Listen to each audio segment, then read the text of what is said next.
바울의 첫 설교라고 하는 제목으로 사도행전의 말씀 전하겠습니다. 올 2018년 8월에 97번의 봄, 여름, 가을, 겨울이라고 하는 책이 나왔습니다. 강원도 양양 송촌마을에 사시는 이옥남 할머니가 쓴 책입니다. 여기서 97이라고 하는 말은 이 할머니의 연세를 말합니다. 1922년생이신 할머니는 여자가 글 배우는 걸 탐탁하게 여기지 않았던 분위기 속에서 까막눈으로 오랜 세월을 사셨습니다. 글을 쓰기 시작한 것은 시아버님이 돌아가시고 남편도 세상을 떠난 뒤부터입니다. 1987년부터 30년간 할머니는 도라지를 내다 판 돈으로 공책을 사서 일기를 꼬박꼬박 쓰셨습니다.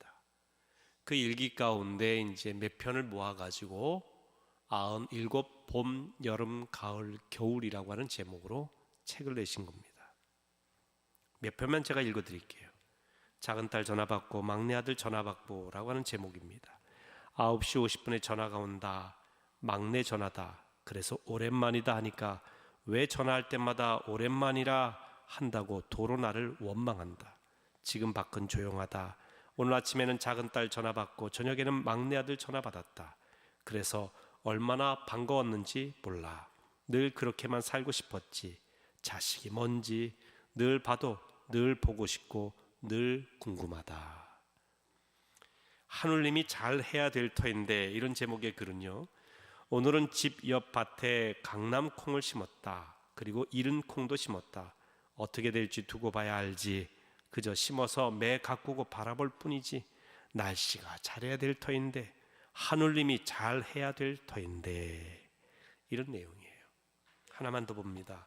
2014년에 쓰신 오래 살다 보니 이런 글에는요, 밭에서 김을 매는데 젊은 여자가 보건소에서 나왔다면서 치매 조사를 하고 갔다. 나 사는 동네 아냐고 해서 강원도 양양군 서면 송천이라고 했더니 올해가 무슨 년이냐고 물어서 2014년이라고 대답했다. 오래 살다 보니 별일이 다 있다. 건강하신 거예요, 이 할머니. 이용남 할머니의 글이 참 정겹죠. 이 책은 처음 글을 배워서 30년간 일기 쓴 걸 추려서 책으로 만들었는데 할머니의 순수한 마음이 그대로 녹아 있어서 참 좋은 글입니다. 이용남 할머님은 60대 후반에 글을 배우셨어요. 그리고 97세에 책을 처음으로 내셨습니다. 이 나이에 할 그 시기에 글을 배우고 이 나이에 할 그런 시기에 책을 내셨다는 거죠. 여러분 연세가 97세 이상 되신 분 제가 보기엔 거의 없으신데 얼마든지 하실 수 있습니다. 얼마든지 새롭게 시작할 수 있고요. 얼마든지 도전할 수 있습니다. 처음 시작하는 나이가 문제가 아니죠. 처음의 마음이 문제입니다. 바울의 첫 설교를 준비하면서 저는 언제 첫 설교를 했나 기록을 보니까 1986년 5월 31일 신학교 3학년 시절에 제가 교회에서 첫 설교를 했습니다. 상동교회 신학생 시절인데 상동교회에서의 설교가 아니라 그때 우리 안양지방에 있는 만안교회에 초청을 받고 중고등부 학생들에게 첫 설교한 기록이 있더라고요. 그때는 신학교 3, 4학년 정도 되면 전사로 웬만한 교회에서는 불리곤 했습니다. 만안교회 중고등부 담당 전사님이 저를 초청해 주셨는데 그분이 박상하 선교사입니다. 에베소서 2장 13절에서 18절 본문을 가지고 제3의 가능성, 이런 제목으로 제가 설교를 했어요. 그 내용 잠깐 들려드리면 이렇습니다. 오늘날 우리가 살아가고 있는 이 세상은 두 개의 극과 극이 어딘지 모르는 종착지를 향해 끊임없이 달리고 있다. 사람들은 저마다 찬성 아니면 반대, 흑 아니면 백, 1등 아니면 꼴찌로 맞서고 있다. 둘은 만날 수도 가까워질 수도 없을 것 같은 평행선을 그으며 그 사이에 높다란 담을 쌓아 올리고 있다. 시야를 조금 넓혀보면 남과 북이 군사분계선을 경계로 대치해 있는 상황이 그렇고, 세계적으로 민주진영과 공산진영이 이 지구를 41번 이상 파괴하고도 남을 핵을 사이에 두고 대치해 있는 상황이 그렇다. 옛날 예수님이 사셨던 팔레스틴 땅에도 서로 극과 극을 이루었던 유대인과 이방인이 있었다. 유대인과 이방인은 서로 비난을 했다. 이들은 서로 공존할 수 없었고 참으로 서로 멀리 있었던 사람들이었다. 그러나 성경은 이제는 전에 멀리 있던 너희가 그리스도 예수 안에서 그리스도의 피로 말미암아 가까워졌느니라 라고 했다. 도저히 만날 수 없으리라 생각했던 극과 극이 공존할 수 있는 가능성을 지니게 된 것이다. 예수 그리스도는 화평이시기에 중간에 막힌 담을 허시고 원수된 것조차 패하셨다. 그는 한도 끝도 없이 뻗어가는 두 개의 평행선이 만날 가능성을 부여해 주신 제3의 가능성이 되시는 분이다. 그리스도로 인하여 하나님과 사람 사이에 가로막힌 죄의 담이 부서지고 새로운 관계가 형성되었다. 또 사람과 사람 사이에 새로운 관계가 이루어졌다. 이제 결코 만날 수 없으리라 생각했던 극과 극이 그리스도 안에서 하나가 되는 역사가 일어났고 제1, 제2의 가능성에서 벗어나 자멸할 수밖에 없었던 인류가 제3의 가능성이신 그리스도로 말미암아 구원의 가능성이 주어졌다. 얼마나 떨면서 이 설교를 했는지 모릅니다. 떨었던 기억이 많이 납니다. 사실 저는 설교를 하면서 늘 떱니다. 두려운 마음이 있기 때문이죠. 요즘은 성도들에게 들키지 않고 떱니다. 잘 모르실 겁니다. 근데 제게는 늘 설교 준비할 때도 강단에 설 때도 굉장한 떨림이 있습니다. 그 떨림 가운데서도 제가 전하고 싶은 유일한 메시지는 예수 그리스도입니다. 제3의 가능성이죠. 우리는 오직 예수 그리스도를 통해 구원받을 수 있기 때문에 그렇습니다.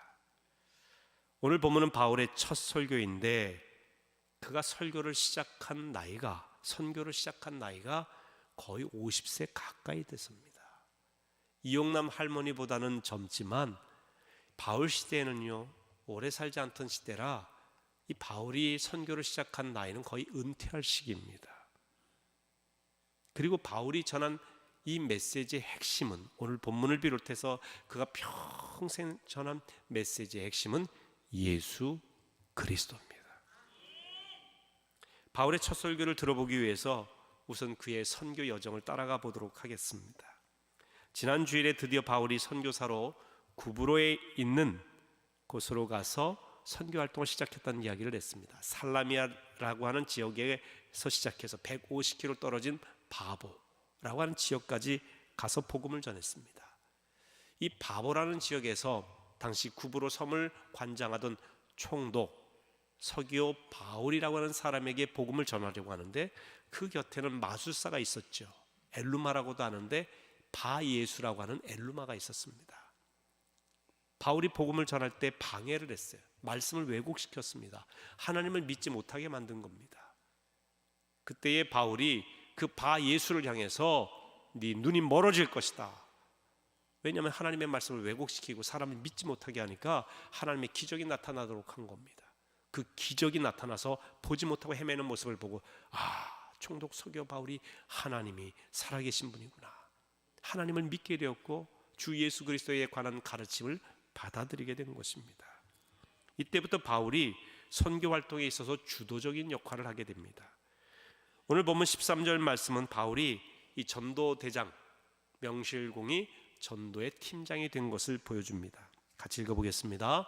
바울과 및 동행하는 사람들이 바보에서 배 타고 밤밀리아에 있는 버가에 이르니 요한은 그들에게서 떠나 예루살렘으로 돌아가고.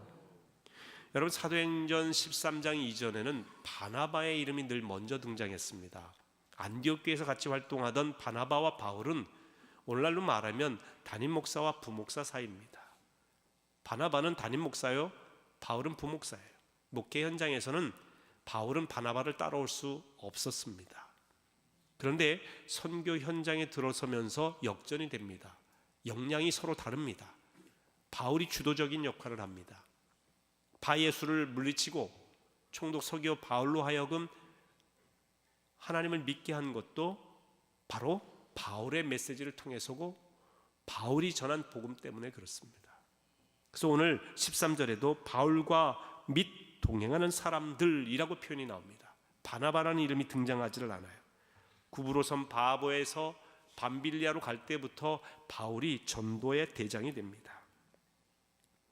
목회 현장에서 잘하는 사람이 있고요, 선교 현장에서 잘하는 분이 있습니다. 또 목회 현장도 다양한 목회 현장이 있죠. 도시가 있고 시골이 있고 오래된 교회가 있고 개척하는 교회가 있습니다. 여러 다양한 모습이 있어요. 큰 교회, 작은 교회도 있습니다. 그런데 누가 더 훌륭하다고 말할 수가 없어요. 중요한 것은 하나님께서 그 사람의 역량대로, 은사대로 쓰십니다. 거기에 순종하면 되는 것입니다. 비교할 필요도 없어요. 바나바는 바나바의 역할이 있고 바울은 바울의 역할이 있는데, 분명한 것은 선교 현장에서는 바울이 두드러지게 역사를 했습니다. 사도행전 13장 9절부터 사울을 바울로 부릅니다. 사울은 이스라엘의 초대왕의 이름을 말합니다. 그래서 이스라엘 자녀들은 자기 아이가 크게 되고 권력을 잡고 위대한 왕이 되기를 원하면 사울이라는 이름을 많이 붙여줬습니다. 큰 사람이 되라는 것이지요. 반면 이 바울은 작다라고 하는 뜻을 지니고 있습니다. 사울이 바울로 불리기 시작한 장소가 바보입니다. 그런데 그때부터 바울은 엘루마를 물리치는 능력이 나타났습니다. 기적을 행하는 사람이 되었습니다. 선교 현장에서 놀라운 일들을 행했습니다. 언제? 바울이 되자, 다시 말하면 작은 자가 되었을 때 하나님은 그를 크게 쓰셨습니다. 바울은 훗날 이렇게 고백합니다. 같이 읽어보실까요? 나는 사도 중에 가장 작은 자라. 나는 하나님의 교회를 박해하였으므로 사도라 칭함받기를 감당하지 못할 자니라. 그러나 내가 나된 것은 하나님의 은혜로 된 것이니 내게 주신 그의 은혜가 헛되지 아니하여 내가 모든 사도보다 더 많이 수고하였으나 내가 한 것이 아니요 오직 나와 함께 하신 하나님의 은혜로라. 우리가 하나님 앞에서 작아질수록 하나님은 우리를 크게 쓰십니다. 성령님은 우리 안에서 크게 역사하십니다. 바울은 정직하게 자신의 과거를 고백했어요. 나는 교회를 박해한 자요, 핍박자요, 정말 사도라 칭함받기에는 너무나 부끄러운 죄인이다. 그렇게 고백했습니다. 자기 자신을 모르는 게 아닙니다. 그런데 그 다음에 뭐라고 해요? 그러나 내가 나된 것은 하나님의 은혜로 된 것이다. 오늘의 내가 되고 그리스도인이 되고 사도라 주의 일을 감당하게 된 것은 오직 전적으로 하나님의 은혜라. 내가 여러 가지 수고를 하고 많은 일을 하였다 하지만 내가 한 것이 아니요 나로 하여금 사도로 부르신 하나님이 함께 하셨고 그 하나님의 은혜입니다. 하나님의 은혜임을 고백하며 하나님을 높여드렸을 때 하나님께서는 그를 통해 마음껏 역사하신 겁니다. 사랑하는 성도 여러분, 주님 앞에서는 작은 자 되시기를 바랍니다. 주님 앞에서는 약한 자 되세요. 나를 드러내지 마세요. 나의 부족을 고백하며 나의 연약함을 주님 앞에 인정하며 나는 죄인입니다 고백하세요. 그러나 여러분은 예수 그리스도의 보혈로 새로워진 인생임을 믿으시기를 바랍니다. 하나님의 은혜로 새롭게 되고 그의 은혜로 일하게 되시는 것입니다. 요즘 우리가 분립개척을 위해서 기도하고 함께 하는데 어떤 분이 그런 말씀하세요. 목사님, 제가 이제 나이도 들어서 가서 무슨 도움이 될까요? 마음은 있는데 혹시 걸림돌이 되지 않을까요? 어떤 청년은 아직 제가 뭐 직장 생활 변변히 하는 것도 아니고 물질로 후원하기도 어렵고 제가 뭐 할 줄 아는 것도 없는데 도움이 될까요? 마음은 있는데 그 일을 감당할 수 있을까요? 근데 여러분, 우리가 분립되어서 가는 드림교회에 함께하는 건요, 내가 능력이 있고 뭔가 하고 교사로 성가대로 뭔가 봉사할 수 있는 자격과 능력이 있어서 가는 게 아니에요. 우리가 제일 중요한 건요, 뭔가 일하려고 하는 게 아니라 작은 자지만 그러나 하나님의 은혜 감사해서 하나님이 맡기신 일을 무엇이든지 하겠다는 마음으로 가는 것이고요, 제일 중요한 건 예수 그리스도를 부족하지만 전하겠다고 하는 마음으로 가는 것입니다. 주님을 전하는데 나이가 무슨 의미가 있어요? 학력으로 주님이 일하시는 분이 아닌데, 우리가 물질을 많이 벌고 안 버는 걸로 일하시는 분도 아닙니다. 중요한 것은 주님이 나를 어떻게 쓰시고 것에 대한 결단이에요. 내가 능력이 있어서 내가 이런 능력이 있기 때문에 내가 새로운 교회 가서 봉사하면 그 교회가 잘 될 거야, 이거는 오히려 교만이에요. 이런 분이 오히려 걸림돌이 돼요. 자칫하면 위험해요. 내가 한다 생각하기 때문에, 내가 뭔가 능력이 있다 생각하기 때문에, 내가 물질로 한번 좀 봉사해 보겠다. 여러분, 그게 아니에요. 나는 작지만 바울이 되셔야 돼. 사울이 되면 하나님 쓰시질 않아요. 바울이 되기 때문에 쓰시는 거예요. 이제 바울이 날개를 펴고 선교 현장을 누비게 되었습니다. 그런데 문제가 생겼죠. 구브로 섬을 떠나 밤빌리아의 버가라는 지역에 도착했을 때 계속 수행하며 함께 도왔던 이 마가 요한이 떠나버리고 맙니다. 바나바와 바울과 마가 요한이 안디옥 교회에서 함께 출발했는데 이 마가가 힘들었는지 어떤 이유에서는지 성경에 자세히 나오지는 않습니다. 떠나버리게 돼요. 나중에 마가 요한이 내가 잘못 생각했습니다, 다시 선교하게 해주세요 라고 하자 바울은 한 번 떠나고 그런 자세로는 선교 못한다고 거부를 했어요. 하지만 바나바는 받아들이자 이 의견이 서로 대립되는 가운데 바나바와 바울이 갈라지게 됩니다. 그 원인을 제공한 걸림돌이 이 마가 요한이에요. 이 마가 요한은요, 바나바의 사촌 동생입니다. 그리고 나중에 이 바울과 함께 동역하는 위대한 좋은 동역자가 되긴 합니다. 그리고 마가 복음을 쓴 저자이기도 합니다. 그가 처음에는 어려워서 힘들어서 떠나기도 했지만 하나님께서 다시 글을 쓰셨어요. 저는 이 부분이 참 중요하다고 봐요. 성경 전체적으로 보면 다시 쓰시는 하나님, 우리의 부족함을 주님 앞에 고백하고 실수를 고백하고 연약함을 알고 주님 앞에 나올 때 다시 쓰십니다. 다시 쓰임 받기는 하지만 바울이 본격적으로 전도팀장이 되어서 선교하려고 할 때에 그가 떠나버렸으니 큰 걸림돌이 된 건 분명합니다. 지난 주일에 우리 삶의 엘루마를 물리치라고 했어요. 외적인 방해 세력, 우리를 걸려 넘어지게 하고 하나님의 말씀을 왜곡하고 믿지 못하게 하는 외적인 세력에 대해서 사단아 물러가라 외치라고 했습니다. 그런데 우리가 주의 일을 할 때에 외적인 방해만 있는 게 아닙니다. 내부적인 어려움도 있어요. 내부에 걸림돌이 있는데 그 역할이 바로 마가 요한이 한 역할입니다. 선교하고 싶은 마음이 식어버릴 수도 있습니다. 얼마나 바울의 마음이 괴로웠겠습니까? 바울은 밤빌리아 버가에서 이런 일을 겪어서 이제 이 버가에서 선교를 포기하고 싶었을런지도 모릅니다. 근데 성경은 이렇게 얘기하죠. 14절 말씀 같이 읽으실까요? 그들은 버가에서 더 나아가 비시디아 안디옥에 이르러 안식일의 회당에 들어가 앉으니라. 마가 요한이 힘들다고 떠나버렸지만 그러나 바울과 그 전도팀들은 거기서 포기한 게 아니라 더 나아가 그랬어요. 더 나아가. 여기서 머물러 버리고 여기서 포기하고 뒤돌아간 게 아니라 더 나아가 비시디아 안디옥까지 선교하기 위해서 다시 간 겁니다. 할렐루야. 사랑하는 성도 여러분, 기대했던 일이 깨어졌다고 낙심하지 마세요. 때로는 믿었던 사람이 등을 돌린다고 절망하지 마십시오. 그렇다고 하나님의 일을 중단해서는 안 됩니다. 버가에 머물지 말고 더 나아가십시오. 비시디아 안디옥까지 가야 됩니다. 비시디아 안디옥까지는요, 버가라는 지역에서 200km가 넘는 지역에 오늘날 차로 달려도 말이죠, 험산 줄령입니다. 그 가는 길까지 강도들이 들끓는 그런 험난한 길입니다. 그럼에도 불구하고 바울과 전도팀은 비시디아 안디옥까지 가서 회당에서 설교를 합니다. 16절에 보면 바울이 일어나 손짓하며 말하되 이스라엘 사람들과 및 하나님을 경외하는 사람들아 들으라 하면서 첫 설교를 합니다. 그 첫 설교의 시작이 오늘 보면 17절부터입니다. 17절 말씀을 읽어보겠습니다. 이 이스라엘 백성의 하나님이 우리 조상들을 택하시고 애굽 땅에서 나그네 된 그 백성을 높여 큰 권능으로 인도하여 내사. 여러분, 바울의 첫 설교 첫 문장의 주어가 뭔지 보세요. 이 이스라엘 백성의 하나님이, 그의 첫 설교의 주어는 하나님이에요. 하나님이 하셨다는 것입니다. 하나님이 이스라엘을 선택하셨다는 겁니다. 바울은 이스라엘의 역사를 이야기하면서 계속해서 그 이스라엘 역사 가운데 역사하신 하나님을 증거하고 있습니다. 이스라엘의 역사의 주인이 하나님이심을 선포한 겁니다.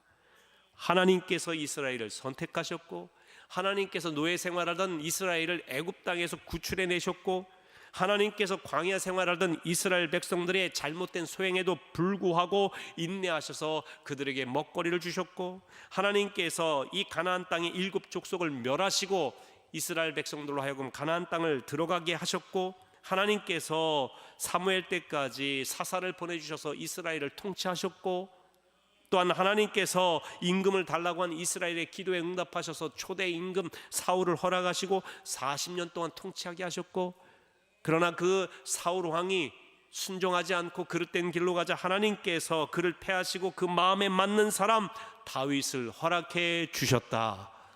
계속해서 이 바울이 복음을 전할 때에 하나님이 하셨다라고 선포하고 있습니다.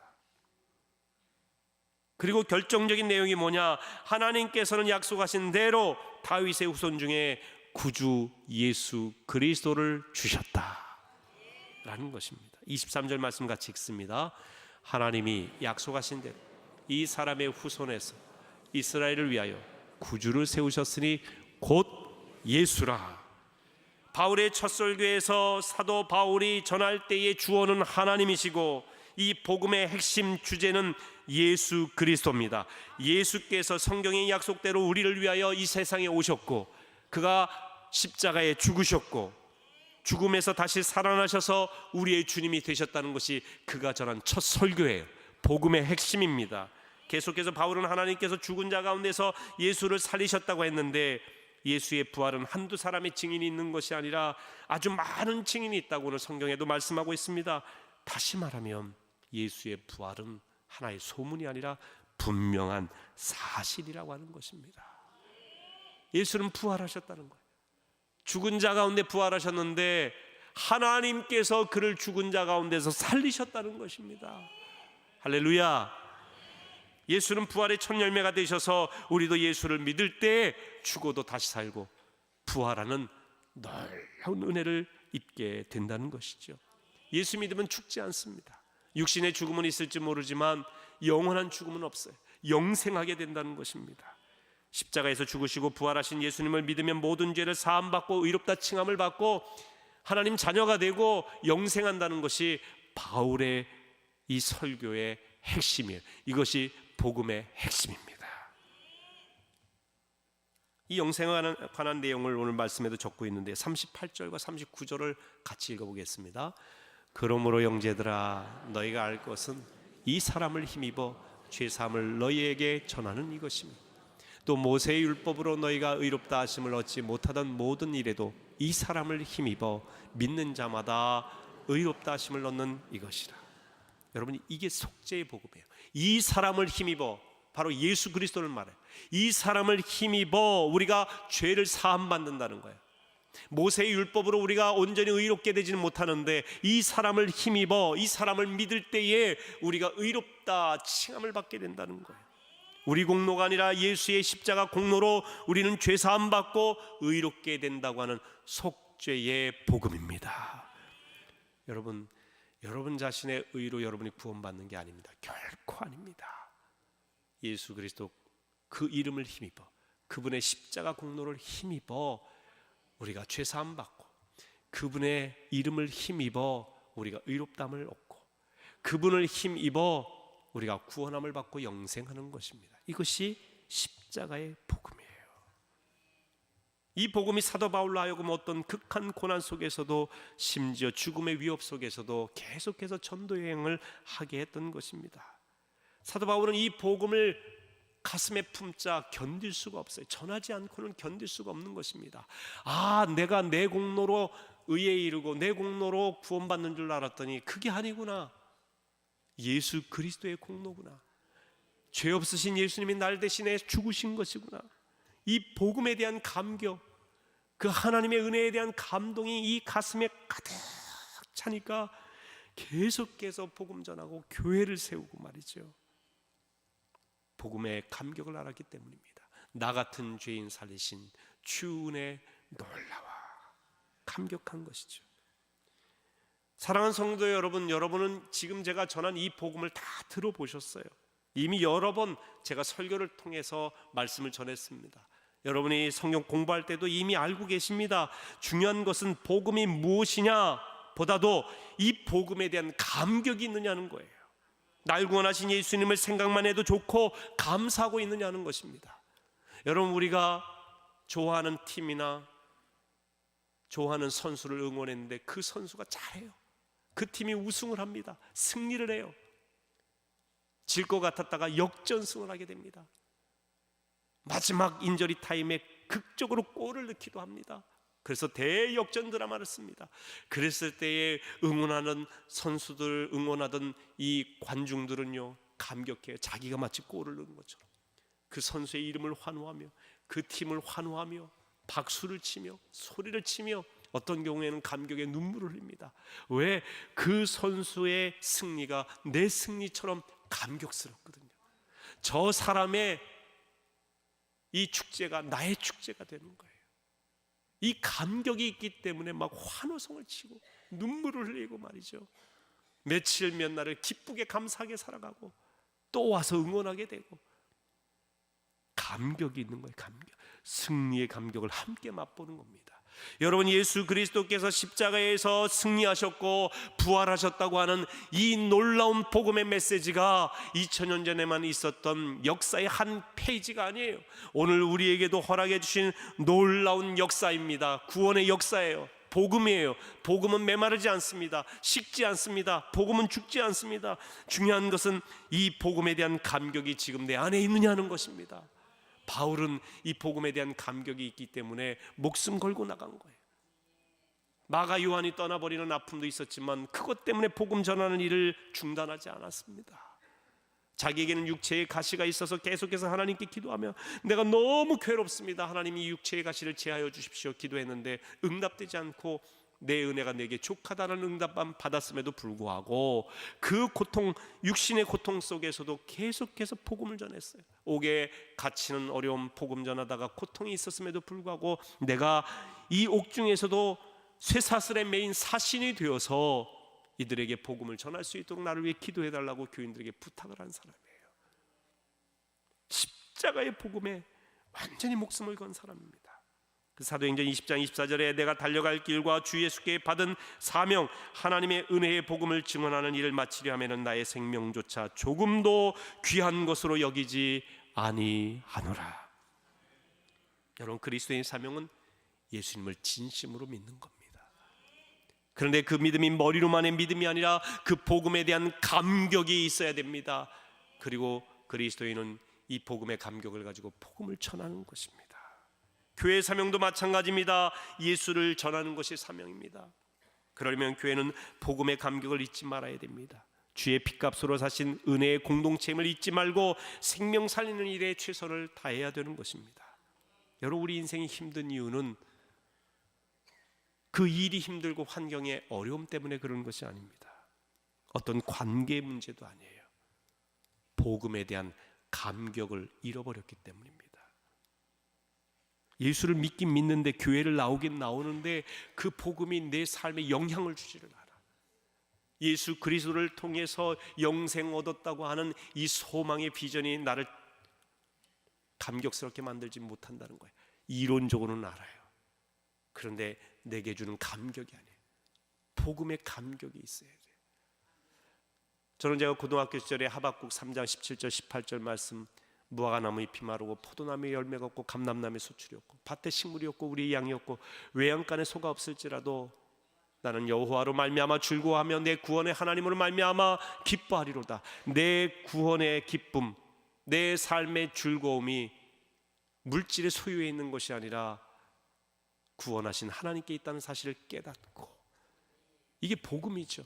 이 구원과 이 복음의 감격 속에 살면서 제 삶 가운데 이 감격이 있기 때문에 끊임없이 여러분에게 전하는 것이고, 끊임없이 교회를 새롭게 하자고, 선교하자고 여러분에게 말씀을 전하는 것입니다. 왜냐하면 세상의 복음과 바꿀 수 있는 그 무엇은 아무것도 없습니다. 하나님께서 우리에게 주신 구원의 은혜와 바꿀 수 있는 것은 아무것도 없습니다. 우리는 가장 위대한 것, 가장 귀중한 것, 세상의 물질로 환산할 수 없는 이 구원의 기쁨을 소유한 자임을 믿으시기를 바랍니다. 그 구원의 감격 속에 살아가시기를 바랍니다. 그래서 그 구원의 감격 속에서 우리는 새로운 교회도 세우는 것이고, 헌신도 하는 것이고, 선교도 하는 것이고, 온 세계에 주의 복음을 전하기 위해서 함께 협력해 나가는 것입니다. 여러분 이웃에게도 주의 복음을 전하는 것입니다. 이것이 바울의 첫 설교예요. 그가 나이 들어서 은퇴할 나이임에도 불구하고 그는 젊은이들보다 훨씬 뜨거운 열정으로 복음의 감격이 있었기 때문에 이 일을 하는 거예요. 여러분, 우리가 80주년 드림교회를 하면서 하는 일도 복음의 감격이 있으면, 그 은혜에 대한 헌신이 있으면 여러분들이 모든 이 나이를 초월해서, 내 삶의 상황을 초월해서 예수 그리스도를 전하고자 하는 열정이 있으면 참여하면 되시는 겁니다. 물론 꼭 나가야만 되는 건 아니죠. 우리 교회 안에서 기도로 또한 말씀 전하면서 다양한, 중요한 것은 하나님이 나를 어떻게 사용하시느냐. 바나바의 일이 있고 바울의 일이 있는 것입니다. 부르시는 대로 응답하시고 순종하셔서 하나님의 크신 은혜의 역사 가운데 살아가시길 주의 이름으로 축원합니다.